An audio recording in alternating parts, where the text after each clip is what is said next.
Hello दोस्तों, मैं आप लोगों को एक रियल घटना सुनाने जा रही हूँ जो कि कोलकाता के अर्जी मेडिकल कॉलेज में हुआ है। तो चलिए दोस्तों, कहानी को शुरू करते हैं। इंडिया के कोलकाता शहर में 9 अगस्त 2024 की सुबह एक ऐसी खबर सामने आई है जो कि पूरे देश को हिला कर रख देती है। यह खबर थी कि एक 31 साल की महिला डॉक्टर की जो कोलकाता के RG medical college and hospital में अपनी ट्रेनिंग कर रही थी। हॉस्पिटल जैसे सुरक्षित मानने वाले जगह पर इस महिला को डॉक्टर का मर्डर एंड रेप होना काफ़ी चौंकाने वाला था। इस घटना का खुलासा तब हुआ जब डॉक्टर के डेड बॉडी का पोस्टमार्टम किया गया और उस रिपोर्ट में लोगों की तरह रूह हिला दिया गया, क्योंकि यह मामला सिर्फ एक मर्डर का नहीं बल्कि उससे कहीं ज़्यादा खौफनाक केस था। पोस्टमार्टम रिपोर्ट में खुलासा हुआ है कि डॉक्टर की हत्या गला घोंटकर की गई है, इतनी ताकत से कि उनका थायराइड कार्टिलेज तक टूट गया था। इस हत्या के पहले डॉक्टर ने अपनी जान बचाने के लिए कोशिश की। इसका सबूत उसके शरीर पर मिले गए कई निशानियों से मिला। सबसे डरावना सच तब सामने आया जब डॉक्टर प्राइवेट पार्ट्स पर घावों के निशान पाए गए। इससे साफ हुआ है कि सिर्फ मर्डर का मामला नहीं था, बल्कि ये रेप के बाद किया गया एक खौफनाक हत्याकांड था। हॉस्पिटल के परिसर में इतनी बड़ी घटना हो जाती है और किसी को कानो कान तक खबर तक नहीं होती। क्या उस रात कुछ ऐसा हुआ था यह सुनकर आपके गुस्से से बौखला जाओगे? क्या वहाँ कोई और था जिसे कुल घटना को अंजाम दिया गया? अगर था तो आखिर वो कौन था? इन्हीं सवालों के जवाब खोजते हुए हम आज इस वीडियो में आप लोगों को बताएंगे कि आखिर क्या हुआ उस रात इस मेडिकल कॉलेज के शांत माने जाने वाले परिसर में। जब आपको सच का सामना होगा तो यकीन मानिए आपके भी रोंगटे खड़े हो जाएंगे। Guys, before starting this video let me tell you कि मैं यहाँ पे उन फीमेल डॉक्टर का सपना नाम से रेफर करने वाली हूँ। ये उनका रियल नाम नहीं है, सो कंफ्यूज मत होना। सपना एक जूनियर डॉक्टर जो कि कोलकाता के RG medical college and hospital में अपनी डॉक्टर की ट्रेनिंग ले रही थी। 8 अगस्त 2024 को दिन की तरह सपना अपनी नाइट शिफ्ट पर थी और वो अपनी जॉब पर रही थी। तभी रात के 11 बजे उन्हें अपनी माँ का फ़ोन आता है, जैसे कि हर दिन आता था, क्योंकि पेरेंट्स को तो अपने बच्चों की चिंता हमेशा होती है। सपना की माँ उनसे पूछती, क्या तुमने खाना खा लिया और तबीयत वगैरह तो ठीक है तुम्हारी?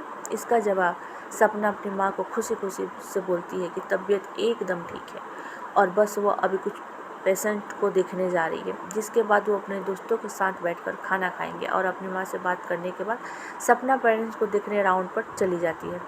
सारे पेशेंट्स को देखने में और सब अपना काम ख़त्म करने में सपना को रात के 2 बज जाते हैं, जिसके बाद वो अपने दोस्तों के साथ हॉस्पिटल कैंटीन में ही बैठ जाती है, जहाँ मिलकर ये लोग अपना खाना खाते हैं और साथ थोड़ी बातें भी करते हैं। खाना खाते खाते बात करते रात के 3 बज जाते हैं और उस वक्त सपना थोड़ी थकान सी फील कर रही थी, तो थकान दूर करने के लिए हॉस्पिटल के 4th फ्लोर में बने सेमिनार हॉल में जाकर रेस्ट करने लगती है। सपना को रेस्ट करते सुबह 7:30 बजे जाते हैं, पर वहाँ उस सेमिनार हॉल से बाहर नहीं आती है, जो कि काफ़ी ज़्यादा परेशान करने वाली थी, क्योंकि सपना कभी भी आधे घंटे से ज़्यादा का ब्रेक नहीं लेती थी। हॉस्पिटल का एक वर्कर जो कि सुबह की शिफ्ट स्टार्ट होने से पहले हॉस्पिटल के सारे रूम्स को चेक कर रहा होता है और वो ऐसे ही सारे रूम्स को चेक करते हुए सेमिनार हॉल की तरफ जाता है। जैसे ही वो सेमिनार हॉल के बाहर आकर गेट खोलता है, उसकी आंखों के सामने होता है ये भयानक नज़ारा, जिसे देखकर वो जोर जोर से चीख कर कहता है। उस वर्कर की चीख सुनकर आसपास के लोग वहाँ इकट्ठा होने लगते हैं और देखते हैं कि सेमिनार हॉल के अंदर सपना की बॉडी बिना कपड़े के पड़ी हुई है और उस बॉडी से कुछ ब्लड के निशान भी है। वहाँ खड़े सब लोगों ने यह सपना से कम नहीं था, स्पेशली दूसरे फीमेल डॉक्टर इस वर्कर्स के लिए, क्योंकि उन्होंने अपनी आंखों के सामने ऐसा नज़ारा पहली बार देखा था, वो भी हॉस्पिटल के अंदर। सपना की बॉडी को देखकर आसपास खड़े सारे लोग उसे एक स्ट्रक्चर पर लेटाते हैं और इमरजेंसी रूम में लेकर जाते हैं ताकि डॉक्टर्स उसकी इलाज कर सके। काफ़ी देर तक डॉक्टर्स का इलाज करने के बाद भी सपना कुछ घंटों बाद अपना दम तोड़ देती है। हॉस्पिटल में कुछ लोग थे जो कि इस मर्डर एंड रेप को एक नॉर्मल केस जैसा दिखाने की कोशिश कर रहे थे, जस्ट बिकॉज कि वो इस हॉस्पिटल का नाम बचा सके। बट जब पोस्टमार्टम रिपोर्ट आती है तो सब दूध का दूध और पानी का पानी हो जाता है।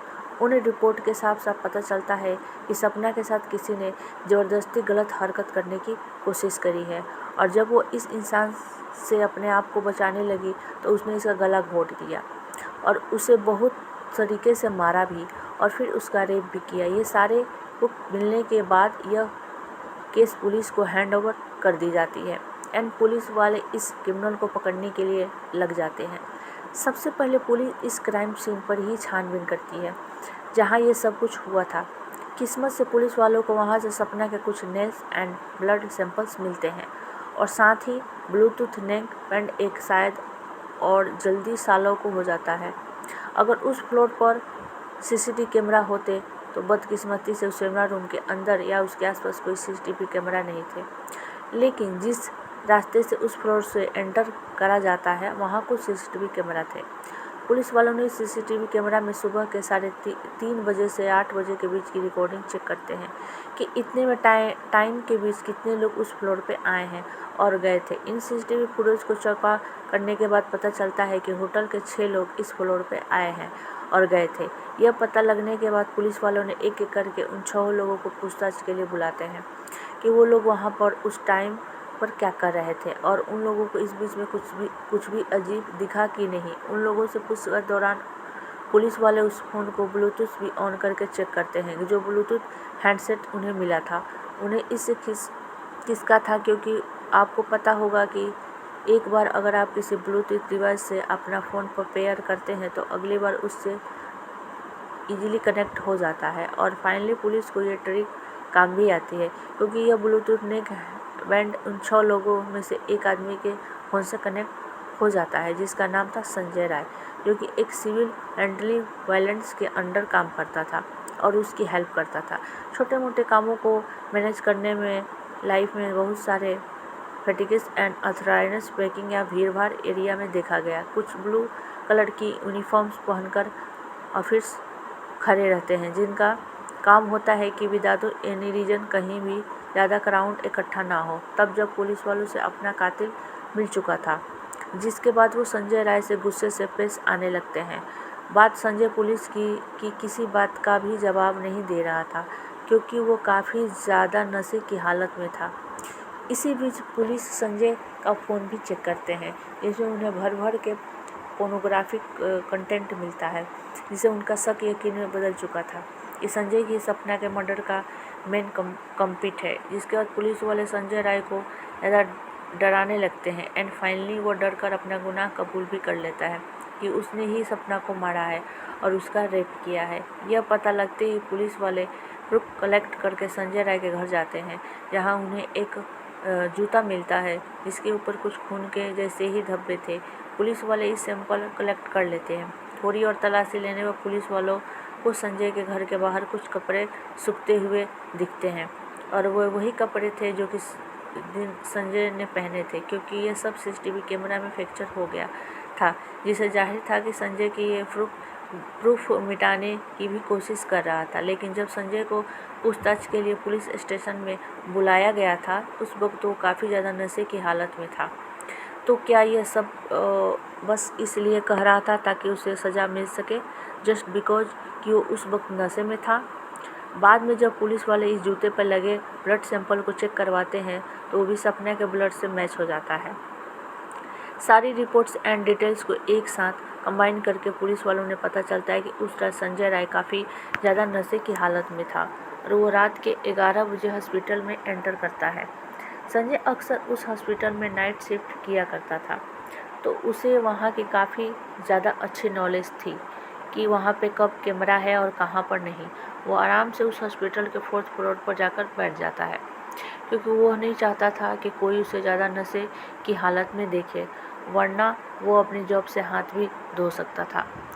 4th फ्लोर पर जाते ही वो अपना आराम से सो जाता है। जबकि उसकी आंखें खुलती है तब सुबह से 3 बजे चुके होते हैं। तभी संजय की नज़र सपना पर पड़ती है जो कि रेस्ट करके सेमिनार हॉल में जा रही थी।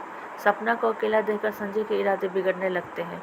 वो पहले काफ़ी देर तक उस फ्लोर के चक्कर लगाने लगता है, यह कंफर्म करने के लिए कि कोई यहाँ पर ज़्यादा आ तो नहीं रहा है ना। तब उसे लगता है कि उसका रास्ता साफ है, तो वो 4 बजे सेमिनार हॉल के अंदर एंटर करता है और फिर वहाँ से 4:45 पर बाहर आता है। इन 45 मिनट तक सपना के साथ उस आदमी ने क्या किया होगा और वो कितने पेन से गुजरी होगी, ये सोचकर ही किसी का भी दिल सहम जाएगा। स्पेशली सपना के पेरेंट्स जिन्होंने इतनी उम्मीद से सेक्रीफाइस करके अपनी बच्ची को डॉक्टर बनने भेजा था। एंड सपना अपने पेरेंट्स की अकेली बेटी थी, तो उसके लिए तो ये किसी हादसे से कम नहीं होगा। लोग बोलते हैं कि लड़कियां छोटे कपड़े पहनती है इसलिए उसके साथ रेप होता है, लेकिन उस महिला डॉक्टर के साथ जो हादसा हुआ था वो क्या था? वो अपनी ड्यूटी में थी और अपनी यूनिफॉर्म में थी। उसके साथ ऐसा क्यों हो गया, क्यों हुआ? हम डॉक्टर्स तो भगवान का दर्जा देते हैं, जब वो सेफ ही नहीं है तो हम कहाँ रहेंगे? उस संजय जैसे दरिंदे इंसान को फांसी जैसी सज़ा मिल जाए तो वो भी बहुत कम होगी। मैं राय दूँ दोस्तों, उस इंसान को सज़ा मिलनी चाहिए। इस दरिंदे को पिंजरे में जो शेर रहते हैं उसके हवाले कर दो। शेर जब उसकी शरीर को नोचेगा तब उस दरिंदे को एहसास होगा कि दर्द होता क्या है। दोस्तों, ये जो राय दी हूँ ये भी बहुत कम है। उस दरिंदे को ऐसी सज़ा मिलनी चाहिए क्योंकि गंदा काम करने से लिए तरह उसकी रूह काँप जाए, ताकि डॉक्टरों को इंसाफ मिल सके और उनके माँ बाप को भी, जिन्होंने अपनी बेटी को डॉक्टर बनाने के लिए कितने संघर्ष किए होंगे। गाइस, ये केस अभी भी क्लोज नहीं हुआ है और 23 अगस्त तक संजय राय को कस्टडी में रखा जाएगा। तो दोस्तों, ये भी दुख भरी कहानी है। इस रिलेटेड जानकारी देखने के लिए चैनल को सब्सक्राइब करना ना भूलें। Thanks for watching, bye bye.